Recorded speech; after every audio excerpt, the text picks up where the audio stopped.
Le thème de notre sermon aujourd'hui, l'un sera pris et l'autre laissé. Alors, on entend beaucoup de choses sur ces quelques mots, sur cette simple phrase, l'un sera pris, l'autre laissé. Beaucoup d'églises évangéliques considèrent que cela signifie que lorsque le Seigneur viendra, ou plus exactement avant qu'il ne vienne, avant que ne vienne la grande tribulation qui va ouvrir toute la terre, certains seront pris, certains seront enlevés au ciel et d'autres laissés pour traverser cette grande tribulation. Alors, nous avons déjà publié des vidéos sur cette question. Nous n'allons pas y revenir réellement aujourd'hui, nous aurons la possibilité de regarder pour le détail ces vidéos expliquant ce qu'il en est réellement. Mais nous pouvons néanmoins faire un court résumé. Nous savons que cette façon de voir, qui est appelée donc par ces évangéliques l'enlèvement de l'Église, n'est pas conforme à la parole de l'Écriture.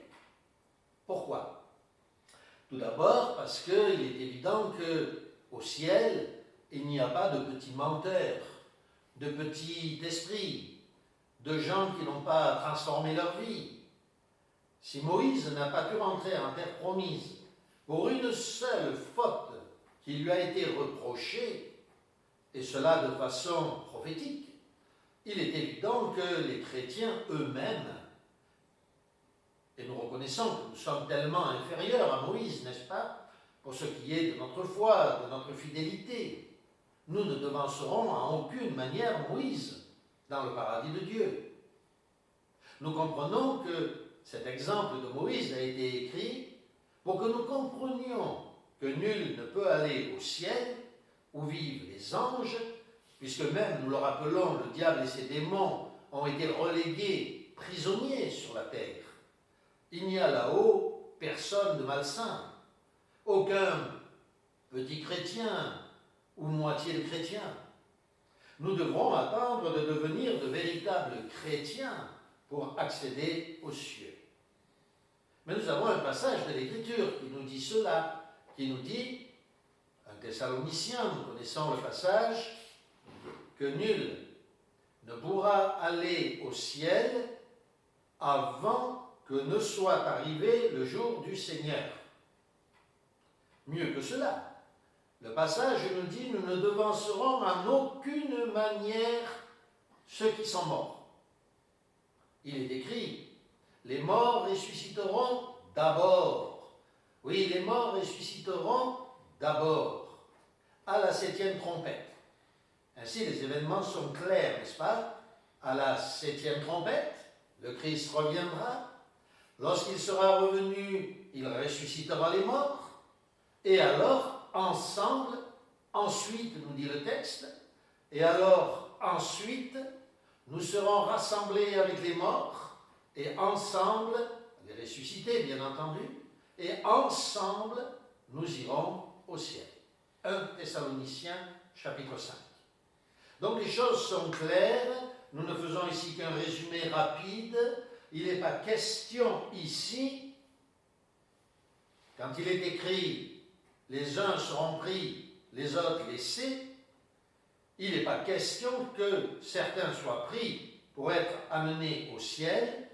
L'enlèvement de l'Église, qui nous est relaté d'ailleurs de façon si rocambolesque par ces églises, où nous voyons toute la stupidité lorsque nous voyons les vidéos, un avion qui vole, n'est-ce pas, et puis tout d'un coup, le pilote a disparu, l'avion s'écrase, mais quel délire, dans quel délire est-on, n'est-ce pas? Donc non, les uns seront pris, les autres laissés ne correspond pas à l'enlèvement de l'Église, qui aura lieu plus tard, après la résurrection. Alors d'autres nous disent, non, ce n'est pas ça, c'est l'un sera arraché et l'autre laissé. Puisque il est écrit que dans le royaume de Dieu, il y aura des survivants lors de la bataille d'Armageddon. et qu'ils vivront sur la terre. Alors l'un sera pris, l'autre laissé, c'est-à-dire, c'est dans le sens que le dit la parabole, à savoir, Dieu a planté du blé, le diable est venu à planter de l'ivraie, et la parabole continue en disant, au temps du retour de Christ, les anges viendront, arracheront d'abord l'ivraie, la brûleront au feu, et ensuite le blé sera recueilli dans les greniers. Voilà ce que signifie, nous disent-ils, cette image. L'un sera pris, l'autre laissé. Eh bien, nous allons voir que ce n'est pas ça non plus. Il n'est pas question ici de la mise en place de cette parabole. Alors, qu'en est-il réellement? Que signifient ces mots? L'un sera pris, l'autre laissé. Bien, je vous propose donc que nous l'examinions, et pour bien comprendre, nous allons reprendre le récit. Alors nous allons, vous savez qu'il y a 2 chapitres de la Bible qui parlent de ce fait, à savoir Luc 17 et Matthieu chapitre 24. Donc nous le prendrons aujourd'hui dans Luc au chapitre 17. À partir du verset 20, il est écrit « Les pharisiens demandèrent à Jésus quand viendrait le royaume de Dieu. Il leur répondit, le royaume de Dieu ne vient pas de manière à frapper les regards, on ne dira pas il est ici ou il est là, car voici, le royaume de Dieu est au milieu de vous. » Une explication très rapide, il est évident que puisque Jésus, le roi, était sur la terre à ce moment-là, et qu'il parlait avec les pharisiens, il est évident que le royaume de Dieu, représenté par son roi, était bien au milieu d'eux en ce moment. Bien sûr, le royaume de Dieu, puisque Christ habite dans nos cœurs, est aussi dans nos cœurs. C'est dans nos cœurs qu'est le royaume de Dieu. C'est dans le cœur que se tient Jésus-Christ, notre Seigneur, à travers sa parole. Mais continuons notre lecture. Il dit aux disciples, « Des jours viendront où vous désirerez voir l'un des jours du Fils de l'homme, et vous ne le verrez pas. On vous dira, il est ici, il est là, n'y allez pas. Ne courez pas après. Car comme l'éclair resplendit et brille d'une extrémité du ciel à l'autre, ainsi sera le Fils de l'homme en son jour. Mais il faut auparavant qu'il souffre beaucoup et qu'il soit rejeté par cette génération. » Nous faisons une pause. Alors nous le savons, dans les années 62, un groupe d'adventistes se sont réunis sur une haute montagne et ils attendaient le retour du Christ. Le Christ allait venir, c'était sûr. Alors ils étaient montés sur cette montagne, ils attendaient la venue de Christ. Sauf que bien sûr, le Christ n'est jamais revenu et qu'ils sont descendus tout penauds de cette montagne. Un célèbre parfumeur, lui aussi, avait annoncé il y a quelques années que c'était, ça y est, le retour du Seigneur. Il arrivait, il en était sûr, la bataille allait commencer. Sauf que cette année-là qu'il avait prédite, le Seigneur n'est pas non plus venu. Nous le savons, certains mouvements, comme les témoins de Jéhovah, issus de la franc-maçonnerie et des adventistes, du monde adventiste, annoncent depuis des centaines d'années le retour de Jésus. Chaque date est nouvelle.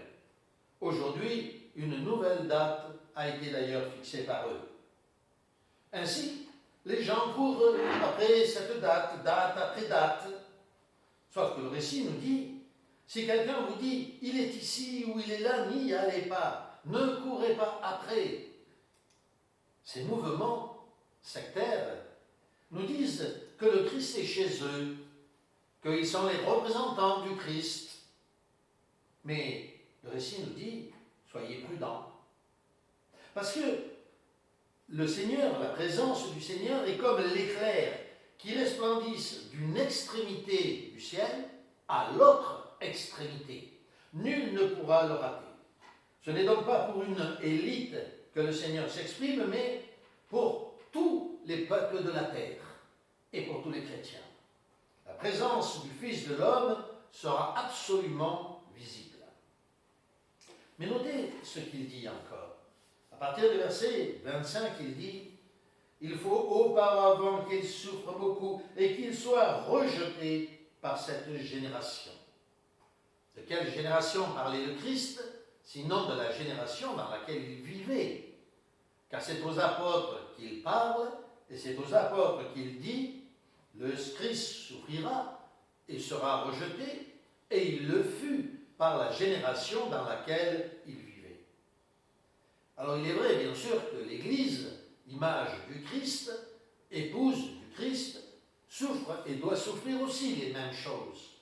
Le Christ continue de souffrir la passion dans les membres de l'Église, son épouse. Cette épouse qui, depuis 2000 ans, souffre et est persécutée. Mais toutes ces générations qui ont persécuté l'Église ne passeront pas sans que le Christ n'intervienne. Mais c'est là que nous entrons dans le vif de notre sujet, verset 26. Ce qui arriva du temps de Noé arrivera de même au jour du Fils de l'homme. Les hommes mangeaient, buvaient, se mariaient et mariaient leurs enfants, jusqu'au jour où Noé entra dans l'arche. Le déluge vint et les fit tous périr. Avez-vous noté? Que s'est-il passé du jour de Noé pour que Jésus le cite un exemple pour cette génération à venir, cette génération finale qui connaîtra la récapitulation de toutes les horreurs de la méchanceté et sur qui s'abattra le déluge de feu? Eh bien, au jour de Noé, Noé avait construit une arche. Les hommes autour de lui mangeaient, buvaient, se mariaient, et Noé est entré dans l'arche. L'arche fut fermée, nous dit le récit, par la puissance des anges, et le déluge tomba et les détruisit tous. Nous notons ici que Noé n'a pas été enlevé au ciel. Ils ont été pris, lui et sa famille, placés dans l'arche, et c'est alors que le déluge vint et les détruisit tous. Noé et sa famille furent donc pris par les anges, la porte fermée par les anges, placés dans l'arche et furent sauvés. Continuons, ayant cet exemple qui commence à s'éclairer, n'est-ce pas, devant nos yeux, notre récit. Il continue au verset, Jésus continue au verset 28 en disant « Ce qui arriva du temps de Lot, arrivera pareillement. Les hommes mangeaient, buvaient, achetaient, vendaient, plantaient, bâtissaient. Mais le jour où Lot sortit de Sodome, une pluie de feu et de soufre tomba du ciel et les fit tous périr. Il en sera de même le jour où le Fils de l'homme paraîtra. » Encore une fois, que s'est-il passé à l'époque de Lot pour que le Christ utilise cette image dans son explication des derniers jours? Eh bien, nous l'avons lu précédemment. Les anges arrivèrent à Sodome, ils touchèrent le cœur de Lot, demandèrent à leur fille de sauver même leurs fiancés, qui refusèrent et ne voulurent pas, comme les gens d'ailleurs du déluge de Noé, écouter ce que leur disaient les anges. Les anges, notez bien cette pensée, prirent Lot et ses filles et sa femme par la main et les conduirent précipitamment à l'extérieur. Oui, voilà ce qui se passa à l'époque de Lot. Lot se dirigea vers la montagne qui se présentait devant lui, la montagne qui allait lui donner le salut. Oui, là encore, Lot et ses filles furent pris et ils furent sauvés en se précipitant vers l'extérieur. Nous comprenons, n'est-ce pas, que ni Lot, ni ses filles n'eurent le temps de déménager. Il n'était pas question à ce moment-là de dire nous allons prendre nos meubles, nos chameaux, nos plantes et tout ce que nous avons. Non, non, il fallait s'enfuir à toute vitesse, se précipiter à l'extérieur, vers la montagne du salut. La femme de Lot, d'ailleurs, ne tint pas compte de cet avertissement. Elle ralentit sa marche. Elle pensait aux choses qu'elle laissait dans cette ville de Sodome. Arrivée sur une partie de la montagne, elle se retourna et regarda, prit du temps, ne se précipita pas dans la poursuite de son salut et fut transformée, nous dit le récit, en statue de sel. Eh bien, le récit continue. Après ces deux exemples de Noé et de Lot, le Seigneur continue en disant, verset 30, « Il en sera de même le jour où le Fils de l'homme paraîtra. En ce jour-là que celui qui sera sur le toit et qui aura des effets dans sa maison ne descende pas pour les prendre, que celui qui sera dans les champs ne retourne pas non plus en arrière. Souvenez-vous de la femme de Lot. Celui qui cherchera à sauver sa vie passée, sous-entendu, la perdra. Celui qui la perdra, la retrouvera. Je vous le dis, en cette nuit-là, de deux personnes qui seront dans un même lit, l'une sera prise et l'autre laissée. De deux femmes qui moudront ensemble, l'une sera prise et l'autre laissée.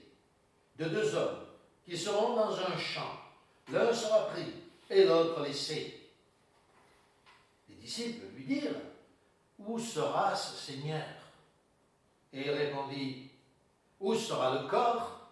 Sous-entendu, le corps mort de Christ, l'Église. Là s'assembleront les aigles, c'est-à-dire les saints qui participent à la consommation du corps de Christ. Là s'assembleront les aigles, ceux qui prennent bien sûr la communion. Car en prenant la communion, c'est le corps de Christ que nous mangeons. Eh bien oui, vous l'avez noté, lorsque le Christ utilise ces exemples du temps de la fin, exprimant pour expliquer ce que sera le temps de la fin, il prend ces deux exemples, celui de Noé qui fut pris et mis dans l'arche, laissant tout ce qu'il avait sur la terre, et de la même manière, l'exemple de Lot, de son épouse et ses deux filles, que les anges prirent par la main et firent sortir précipitamment. Nous savons aussi que c'est la prophétie qui avait été faite pour les apôtres.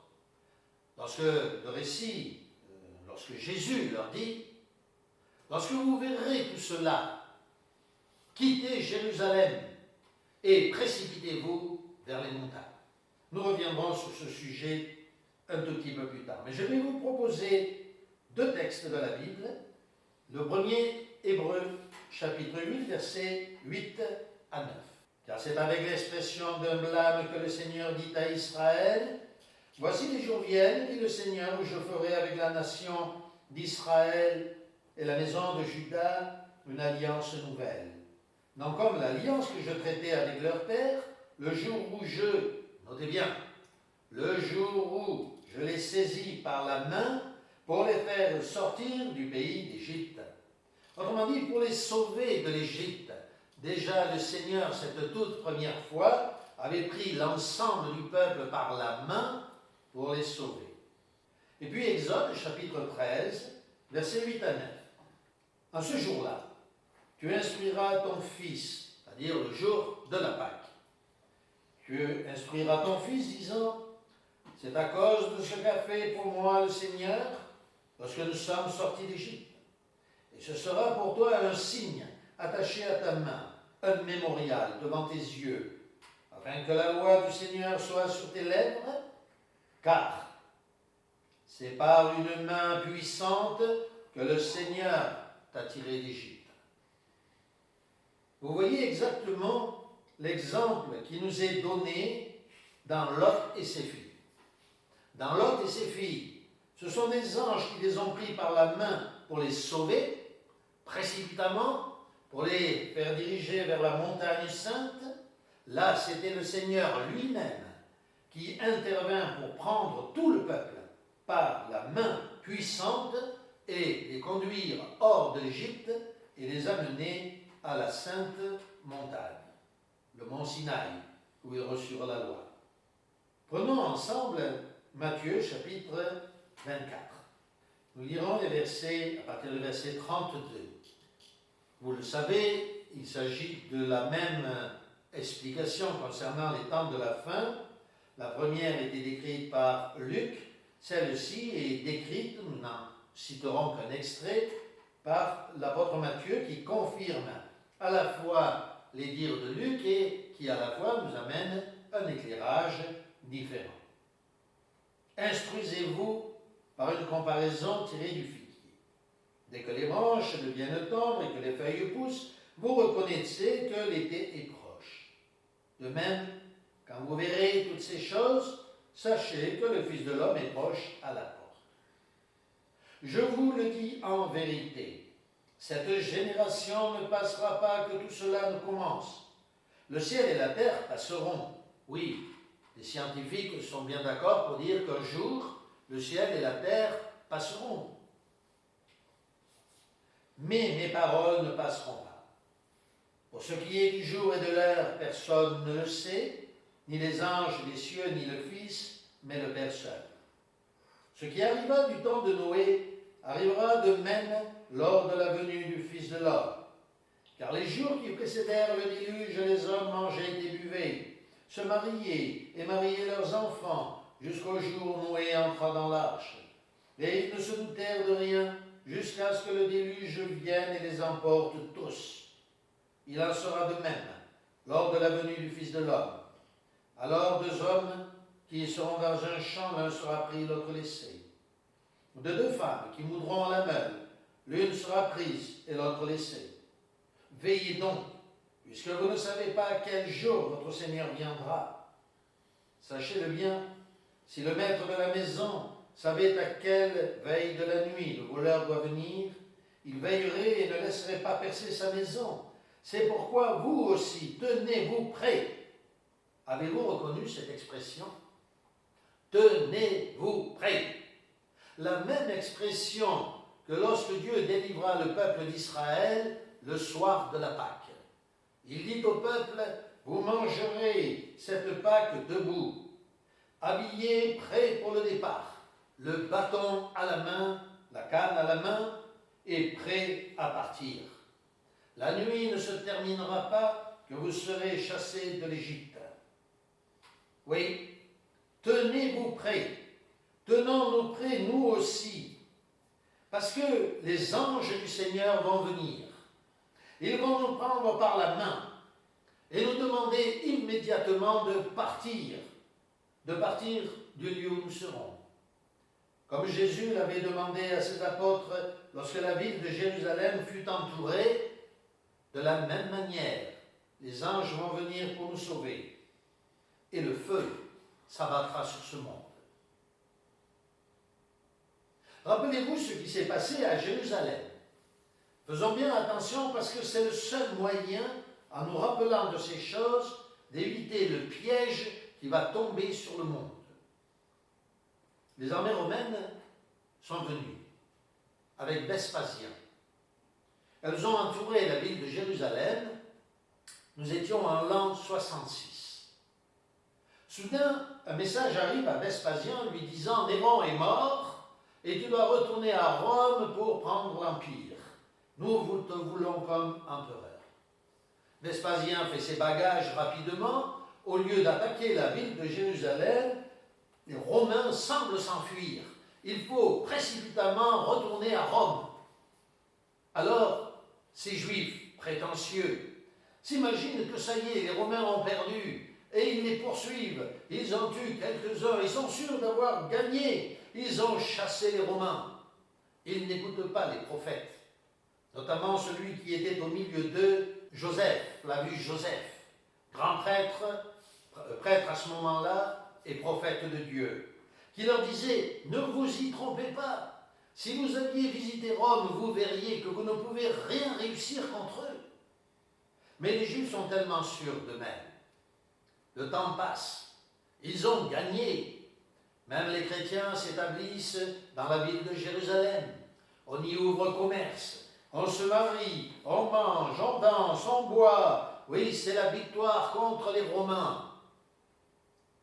Seuls les chrétiens ont entendu cette parole de Jésus. Quand vous verrez les murailles, des murs de bois construits autour de la ville de Jérusalem, ne retournez pas à la maison, fuyez. Dès l'an 66, les chrétiens font leur bagage. Ils suivent les apôtres, dirigés par les anges, pris en quelque sorte par la main et fuient rapidement vers la montagne de Péla. Et le temps passe. Le temps passe, 1 année, 2 années, 3 années. Peut-être certains chrétiens, fatigués de la vie dans les montagnes, sont-ils retournés à Jérusalem? Ils y avaient laissé leur commerce, leurs parents qui n'avaient pas voulu les suivre. Peut-être, et assurément, certains sont retournés. Voilà que la Pâque arrive. C'est la Pâque de l'an 70. Ah, c'est la grande Pâque. Quel temps extraordinaire! C'est le moment de la fête, des réjouissances. On s'est débarrassé des Romains. On vit dans la tranquillité. Plus de 1 100 000 Juifs s'entassent dans cette petite ville de Jérusalem, aux rues étroites. On campe dehors, on vit à l'intérieur, on mange ce qu'il y a, on célèbre la Pâque. Tout le monde est là. Plus d'1 100 000. Au petit matin, c'est la terreur. Les Romains sont revenus. Personne ne les a vus venir. La muraille de bois a été reconstruite rapidement. Personne ne peut sortir de la ville. C'est le piège le plus complet. Certains Israélites décident de s'enfuir. Ils voient arriver le malheur. Alors ils avalent précipitamment des pièces d'or qu'ils ont. Ils remplissent leur estomac et ils sautent par-dessus la muraille de Jérusalem. Ils s'enfuient. Les Romains les attrapent. Et ils découvrent que certains ont des pièces d'or dans le ventre. Alors ils leur ouvrent le ventre et ils prennent les pièces d'or. Et tous ceux qui s'enfuient, qu'ils aient des pièces d'or ou pas, on leur ouvre le ventre pour savoir ce qu'ils cachent. C'est trop tard. Plus personne ne peut s'enfuir. À l'intérieur de la ville, c'est la famine qui commence. Le manque d'eau, le manque de nourriture. Les sicaires parcourent la ville, tuant à droite et à gauche, assassinant à droite et à gauche.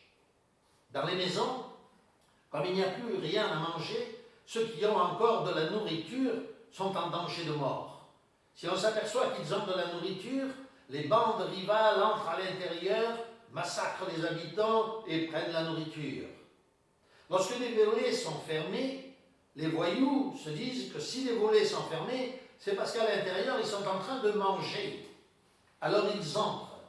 Et si jamais quelqu'un est réellement en train de manger, alors ils lui prennent la dernière bouchée de la bouchée, ils les éventrent, ils les tuent. La famine est telle qu'au bout de quelque temps, des femmes mangent leurs propres enfants. Ils vont mourir, il n'y a plus rien à manger. On mange les cadavres, on mange les enfants. La maladie, la peste, remplit la ville. 1 100 000 morts. Pour dire qu'il y avait plus d'1 100 000 morts dans cette Jérusalem surpeuplée. Les autres, les survivants, les quelques survivants, sont pris comme esclaves. Esclaves, les jeunes garçons, les jeunes filles pour la sexualité, les autres pour les travaux forcés. Si peu de survivants.